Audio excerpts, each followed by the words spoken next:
Il faut signaler que Monsieur le ministre de la Sécurité a fixé à la CONACP un objectif, parmi tant d'autres, qui est de réduire de 25% le nombre d'appels relatifs aux plaintes et dénonciations. Donc, naturellement, ce point de contrat d'objectif nous a été fixé à la fin de l'année 2024.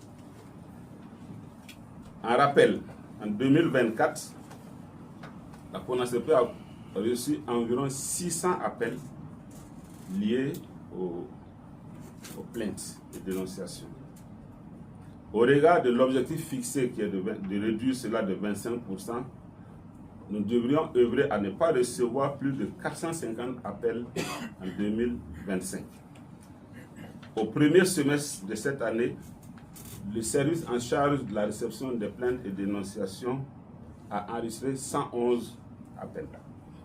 Cela fait un recul de 81,5%, donc largement au-delà des prévisions. Ce niveau a pu être atteint grâce aux orientations et instructions de M. le ministre de la Sécurité et mises en œuvre par la CONACP et les états-majors des structures concernées. En novembre 2024, nous dénombrions 393 postes de contrôle appartenant à la gendarmerie nationale, à la police nationale et à l'ONASER. Donc cela a permis d'évaluer le taux de prévalence des appels pour la probabilité des appels par rapport au nombre de postes de contrôle routier. Au premier semestre, donc, ce taux de prévalence était de 28,24% contre 52,93% pour la même période de 2018.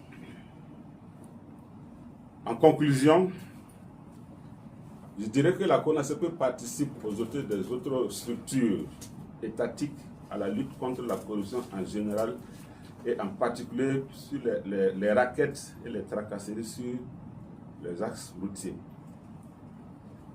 Elle contribue de ce fait à la fluidité du trafic routier.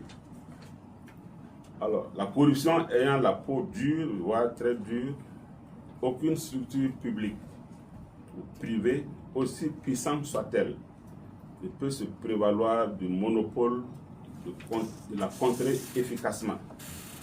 C'est ensemble et dans une prise de conscience collective et individuelle que nous pouvons réduire de façon significative le phénomène. Et à ce niveau, pour ce qui est de cette corruption sur les axes routiers, les usagers sont fortement interpellés. La patrie ou la mort, nous vaincrons.